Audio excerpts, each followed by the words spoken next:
تاکہ بہتر طریقے سے نتائج حاصل کیے جا سکیں۔ ماشاءاللہ میرے بہت ہی قابل دوستوں نے بہت اعلیٰ انداز سے پاکستان کے جو تعلیمی مسائل ہیں اور ان کے حل، ان کے پر بات کی۔ جو پچھلا سیشن گزرا وہ دور جدید کے تعلیمی تقاضے، اس پر بات ہوئی۔ لازم بات ہے، یہ تنظیم اساتذہ کی نشست ہے تو تعلیمی تقاضے اساتذہ کے حوالے سے ہیں، یہ اسٹوڈنٹس کے حوالے سے بات نہیں ہو رہی کہ ہمارا جدید دور اساتذہ سے کن چیزوں کا متقاضی ہے۔ بے شک میرا سیشن اس پر نہیں ہے، لیکن میں چونکہ ایک ادنا سا استاد ہوں، دور جدید میں ہم بھی رہ رہے ہیں، تو میں کچھ اپنے زندگی کے تجربات پہلے چند منٹ کے لیے شیئر کرنا چاہوں گا اور پھر آگے چلوں گا کہ دور جدید کے جو تقاضے ہیں ان کو میں کس طرح پورا کرنے کی کوشش کر رہا ہوں۔ ایک چھوٹا سا شو کیس کرنا چاہوں گا اپنی اٹیمپٹس کو اور اپنی کوششوں کو۔ یونیورسٹی آف سندھ کو میں نے جب جوائن کیا تو یہاں پر LMS سسٹم نہیں تھا، کیونکہ میری ڈاکٹریٹ فرانس سے تھا تو وہاں پر ہم لرننگ مینجمنٹ سسٹم استعمال کرتے تھے۔ تو یہاں پر LMS سسٹم کا میں نے معلوم کیا آتے ہی انہوں نے کہا جی ہمارے پاس ایگزسٹ نہیں کرتا۔ LMS سسٹم بیسیکلی کیا ہوتا ہے، ایک ایسا سسٹم بنا دیا جاتا ہے، ایسا نیٹ ورک بنا دیا جاتا ہے ٹیچر اور اسٹوڈنٹ کے درمیان، جس پہ ٹیچر اسٹوڈنٹس کو اسائنمنٹ اسی پر دیتا ہے اور ریسیو بھی اسی پر کرتا ہے، اسی پر ہینڈ آؤٹس، نوٹس، جو بھی ریڈنگ میٹیریل ہوتا ہے وہ LMS پر شیئر ہوتا ہے اور بچہ ڈسٹینس پہ رہ کر بھی ٹیچر کے ساتھ لنکڈ رہتا ہے۔ بجائے کہ میں بہانہ کرتا کہ چونکہ سندھ یونیورسٹی میں LMS سسٹم نہیں ہے اس لیے میں یہ نہیں کر سکتا، میں نے اس کا حل ڈھونڈنے کی کوشش کی۔ گوگل کلاس روم ایک بہترین ایپلیکیشن ہے، میں نے اس کا ایکسس کیا، اس پر LMS سسٹم بہترین بن جاتا ہے، لیکن گوگل کلاس روم میں ایک ہرڈل بہت بڑا آیا کہ گوگل کلاس روم ڈیمانڈ کرتا ہے کہ اسٹوڈنٹ کے پاس آفیشیل ID ہو، .pk.edu والا، جو کہ میرے پاس تو تھا لیکن میرے اسٹوڈنٹس کے پاس نہیں تھا۔ تو گوگل کلاس روم میں نے اکاؤنٹ تو بنا لیا لیکن اسٹوڈنٹ انٹری نہیں لے پا رہے تھے۔ یونیورسٹی سے ریکویسٹ کی گئی تو EDU والا ہمیں ایڈریس اسٹوڈنٹ کے لیے نہیں ملا۔ اب اگلا اسٹیپ سولوشن، دور جدید ہے، تقاضے ہیں کہ LMS سسٹم ہو، کیسے؟ میں نے فیس بک کو as a teaching learning tool استعمال کیا۔ ابھی بھی اگر آپ میرا فیس بک پیج وزٹ کریں، میرے فیس بک پر کلاسز بنی ہوئی ہیں، کلاسز کے پیجز بنے ہوئے ہیں، ہر کلاس میں اسٹوڈنٹ کے لیے جو بھی ریڈنگ میٹیریل ہے اس پر شیئر ہوتا ہے، ٹاسک اس پر شیئر ہوتی ہیں، اسٹوڈنٹ اپنے اسائنمنٹ وہاں پر فیس بک پر اپلوڈ کرتا ہے اور وہیں پر میں اس کو اسیس کرتا ہوں، جو اناؤنسمنٹ انفارمیشن ہوتی ہے ساری اس کلاس کے حوالے سے ہوتا ہے۔ یہ ایک اسٹیپ رہا۔ پھر جب فیس بک لازم بات ہے، ابھی میرے دوستوں نے بتایا کہ ہر 5 سال بعد 4 سال بعد ٹیکنالوجی آؤٹ ڈیٹڈ ہو رہی ہے۔ فیس بک ایک آؤٹ ڈیٹڈ ٹیکنالوجی کا نام ہے۔ ابھی بھی آپ دیکھیں، آپ میں سے زیادہ تر میرے دوست واٹس ایپ پر شفٹ ہو گئے ہیں، واٹس ایپ زیادہ استعمال کرتے ہیں فیس بک کے مقابلے میں۔ تو جب واٹس ایپ آیا تو میں نے وہی ٹیکنالوجی ٹرانزیشن، دور جدید کے تقاضے، میں نے واٹس ایپ کو as a teaching learning tool استعمال کیا اور آج بھی میں الحمدللہ اس کو بڑے افیکٹو طریقے سے استعمال کرتا ہوں۔ میری تمام کلاسز کے گروپس اس پہ بنے ہوئے ہیں اور ہر گروپ کے جو اسائنمنٹس ہوتے ہیں وہ اسی پر میں ریسیو کرتا ہوں۔ ایون جب ہوم ورک کی باری آتی ہے، جب کلاس اینڈ ہوتی ہے تو اسٹوڈنٹ کو میں کہتا ہوں کہ آپ گھر پہ جائیے گا، آپ کو میں ہوم ورک واٹس ایپ کر دوں گا، واٹس ایپ پہ جا کے دیکھیے آپ کو ہوم ورک کیا ملا ہے، وہیں پر آپ مجھے سبمٹ کریں گے۔ اسی طرح جب کبھی پر میں چونکہ نامل یونیورسٹی میں ایوننگ میں فرینچ لینگویج بھی پڑھاتا ہوں، تو فرینچ لینگویج میں ہمیں اس کی جو کمیونیکیشن اسکلس ہیں، اورل کمیونیکیشن، وہ ڈیولپ کرنا ہوتی ہے۔ تو اسٹوڈنٹس کو میں کہتا ہوں کہ یہ جو ٹیکسٹ ہے آپ نے ریڈ کر کے اس کی ریکارڈنگ کر کے مجھے اپنے واٹس ایپ کر دیں۔ اسی طرح میرے اسٹوڈنٹس اسائنمنٹ ہر چیز واٹس ایپ کرتے ہیں۔ یہ تو رہا ایک سنگ میل۔ ون اسٹیپ فردر، اسسمنٹ کے کئی ایک طریقہ کار ہیں، اس میں ایک طریقہ ہے پریزنٹیشن کا۔ یہ جو آپ کے سامنے جس طرح ڈسپلے ہے، پریزنٹیشن میتھڈ۔ کلاس روم میں جب اسٹوڈنٹ پریزنٹیشن دیتے ہیں، عام طور پہ بہت ساری یونیورسٹیز میں آج بھی رواج ہے کہ اسٹوڈنٹ شیٹ بنا کر لے کر آتے ہیں یا پینافلیکس بنا کر لے کر آتے ہیں، وہ ڈسپلے کرتے ہیں اور اس کے اوپر پریزنٹیشن دیتے ہیں۔ چونکہ ہمارے BEd اور MAd پروگرام میں میں ہوں تو بی ایڈ ایلیمنٹ پروگرام میں ٹیچرس کے لیے ضروری ہوتا ہے کہ وہ لیسن کو ڈیلیور کریں اور وہ شیٹس اور اس طرح کے پینمپلیٹس بنا کر لے کر آئیں، جو کہ آؤٹ ڈیٹڈ ٹیکنالوجی ہے. جدید دور ہے، ٹیکنالوجی جدید ہونی چاہیے. تو کلاس روم میں ملٹی میڈیا موجود ہے، لیکن اس کے باوجود بعض ٹیچرس شیٹس اور پینمپلیٹس پہ پریزنٹیشن لیتے ہیں، جو کہ مجھے عجیب سا لگتا ہے.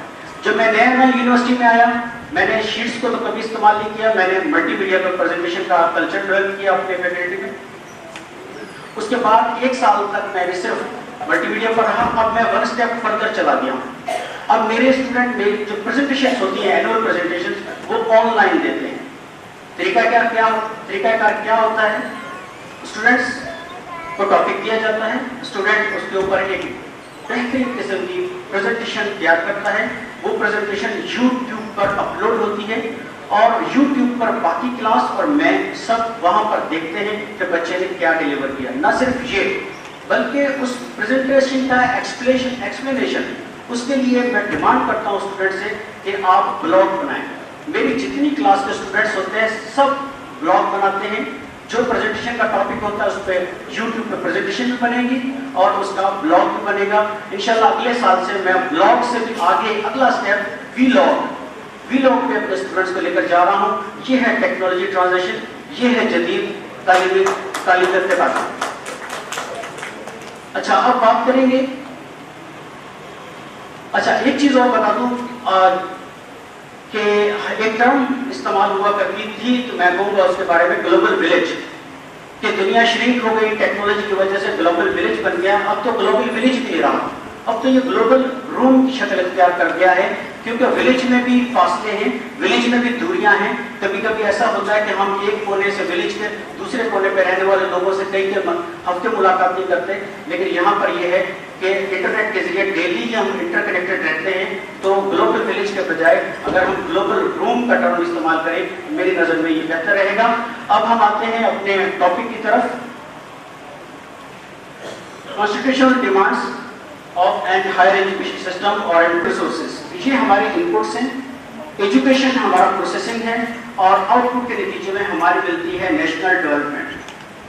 اب ہم نے یہ جانا، ہماری گفتگو جو چل رہی تھی اس میں ہم نے یہ صبح سے جانا کہ ہماری ایجوکیشن جو ڈیولپمنٹ ہے ہمارے ملک میں وہ اس لیول کی نہیں جس لیول کی ہونی چاہیے. اور اس میں کوئی شک بھی نہیں ہے کہ ڈیولپمنٹ کا ایجوکیشن کا براہ راست تعلق ہے ڈیولپمنٹ کے ساتھ، کہ جس طرح جتنی زیادہ کسی کنٹری میں کسی کمیونٹی میں ایجوکیشن ہوگی وہاں پر ڈیولپمنٹ لیول بھی اتنا زیادہ ہائی ہوگا.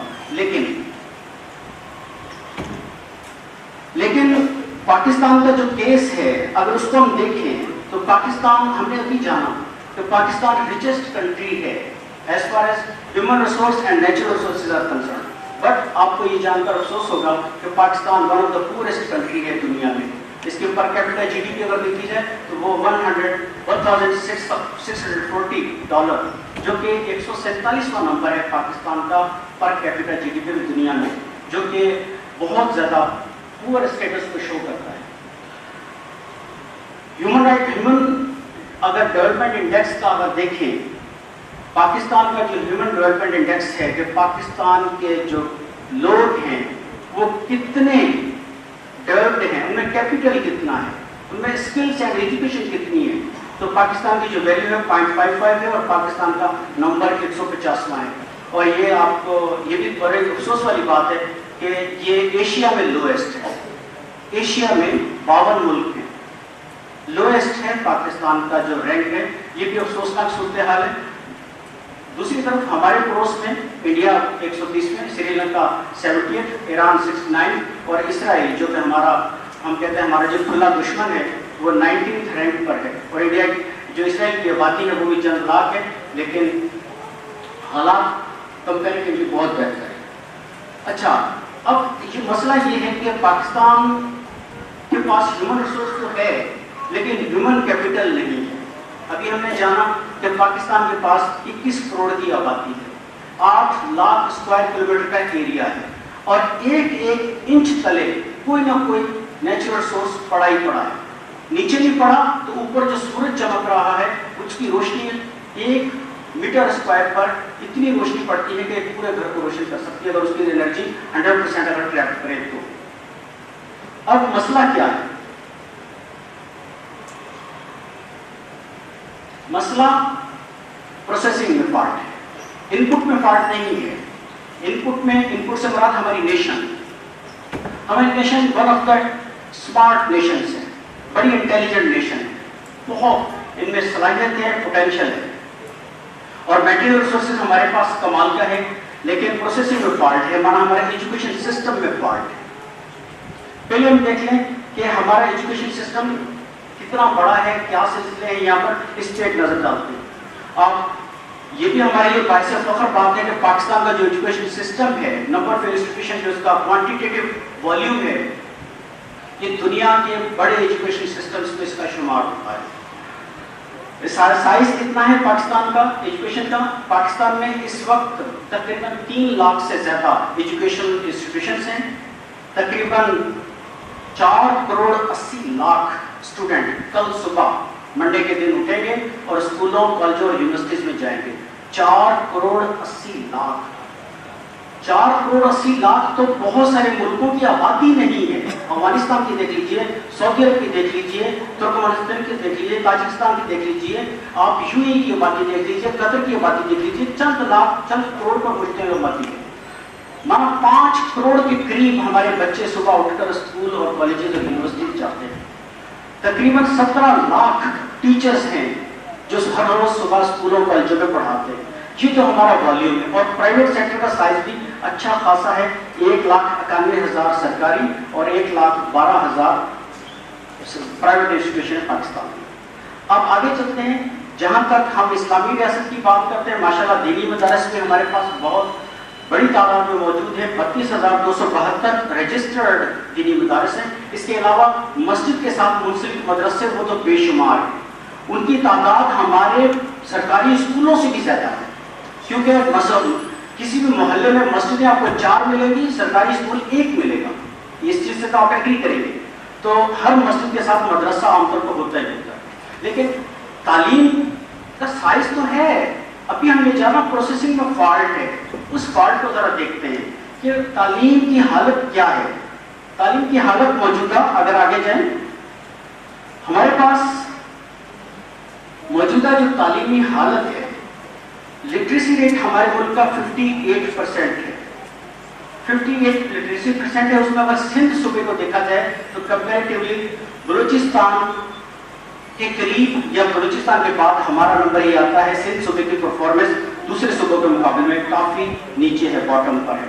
اور اگر ہم پروگریشن ریٹ دیکھیں کہ ہمارے اسٹوڈنٹس کس رفتار، ہمارے اسٹوڈنٹ ڈراپ آؤٹ ہمارا ایک بہت بڑا مسئلہ ہے.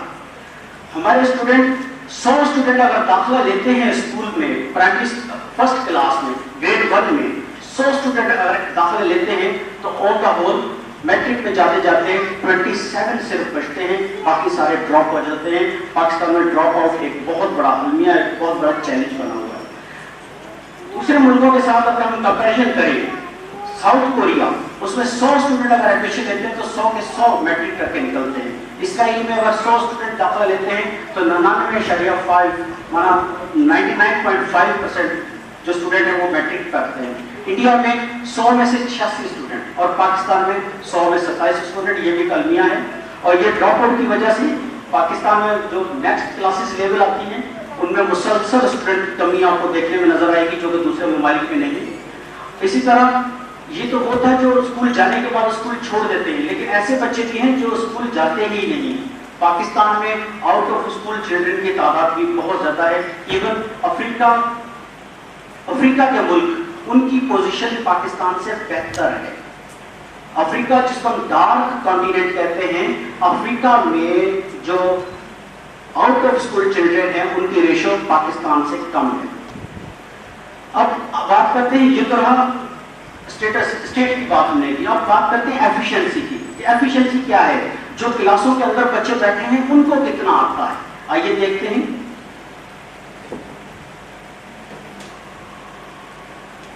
اسٹوڈنٹس جو کلاسوں میں موجود ہیں ان کی اردو ریڈنگ کا ٹیسٹ کیا گیا پرائمری کلاس کے. پھر گریڈ 5 کے اسٹوڈنٹس کو کہا گیا کہ آپ گریڈ 2 مانا دوسری کلاس کی کتاب سنائیے. تو آپ دیکھ لیجئے حالت.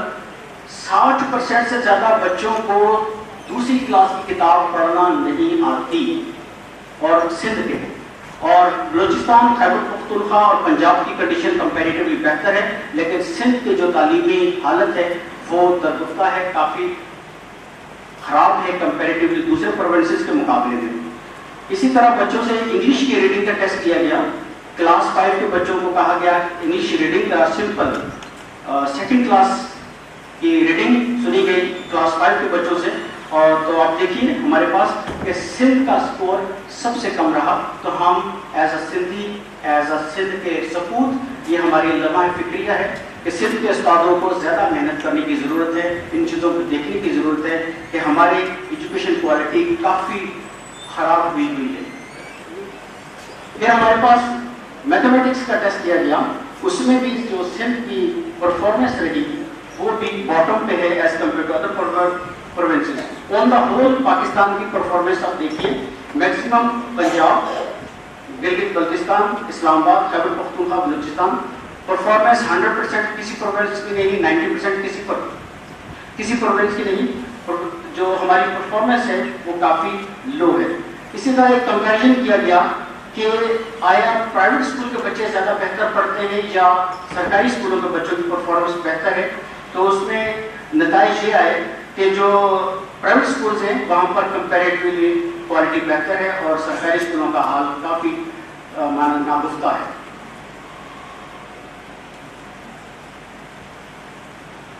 یہ تو رہا پرائمری ایجوکیشن۔ اب دوسرا ایکسٹریم دیکھتے ہیں ہائر ایجوکیشن۔ ہائر ایجوکیشن میں اگر ہم نظر ڈالیں تو پاکستان میں ہائر ایجوکیشن کا سائز بھی بہت بڑا ہے۔ پاکستان میں 163 یونیورسٹیز ہیں، جس میں سے 91 پبلک، 72 پرائیویٹ ہیں، 82 کیمپسز بھی ہیں ہمارے پاس۔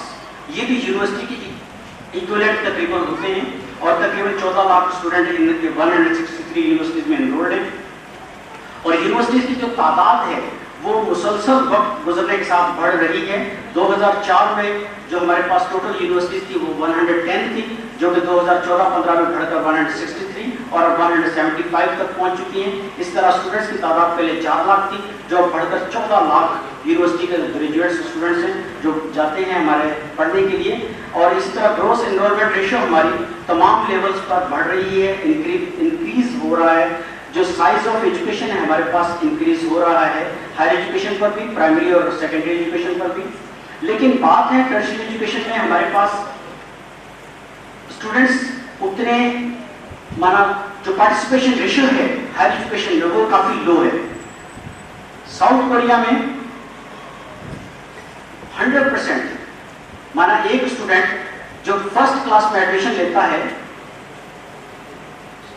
100 اسٹوڈنٹ اگر فرسٹ کلاس میں ایڈمیشن لیتے ہیں کلاس 1 میں، تو 100 کے 100 یونیورسٹی تک پہنچتے ہیں ساؤتھ کوریا میں۔ رشیا میں جو ریشو ہے یہ 77 ہے، چائنا میں 27 ہے، اور پاکستان میں یہ 8% ہے، 8%۔ پاکستان میں دوسرے اس کو دوبارہ میں دہراؤں، اگر 100 بچے فرسٹ کلاس میں ایڈمیشن لیتے ہیں تو اس میں صرف 8 بچے یونیورسٹی تک پہنچ پاتے ہیں۔ یہ ہمارے ہیومن کیپٹل کا لاس ہے، کیونکہ وہ کیپٹل جب تک یونیورسٹیز میں ان اداروں میں نہیں جائے گا تو وہ کس طرح ڈیولپ ہوگا، کس طرح پالش ہوگا۔ اب جب چلتے ہیں یونیورسٹیز کی ایفیشنسی کیا ہے، یہ یونیورسٹیز میں چلے تو گئے 100 میں سے 8 بچے، 8% جو ہمارا پارٹیسپیشن ریٹ ہے، اس کی ایفیشنسی کیا ہے، یونیورسٹی ہمارے اسٹوڈنٹس کو کیا دے رہی ہے، کوالٹی کیا ہے یونیورسٹی کی۔ تو higher education efficiency score calculate کیا گیا تو پاکستان کی جو یونیورسٹیز کا ایفیشنسی ہے وہ 9.2 ہے، 9.2۔ یو ایس اے کی یونیورسٹیز کی ایفیشنسی 100% ہے، یو کے کی 98.5% ہے، فرانس کی 90% ہے، انڈیا کی یونیورسٹیز کی ایفیشنسی 70% ہے، 71%۔ کہ کتنے ریسورسز دیے جا رہے ہیں، ان پٹ کیا ہے، پروسیسنگ کے نتیجے میں آؤٹ پٹ کیا نکل رہا ہے، ایفیشنسی اسی کو تو کہتے ہیں۔ تو جو 50 ملکوں کی لسٹ کا موازنہ کیا گیا، پاکستان کی یونیورسٹیز اور پرفارمنس جو تھی وہ لوئسٹ یعنی باٹم پر تھی۔ اسی طرح اگر ہم رینکنگ پہ چلے جائیں، آپ اکثر سنتے ہیں جی فلانی یونیورسٹی ورلڈ رینک ہے، بڑا رینک ہے اس کا، تو اگر ہم دیکھیں کہ ہماری یونیورسٹی کی پرفارمنس کیا ہے، ٹاپ 10 میں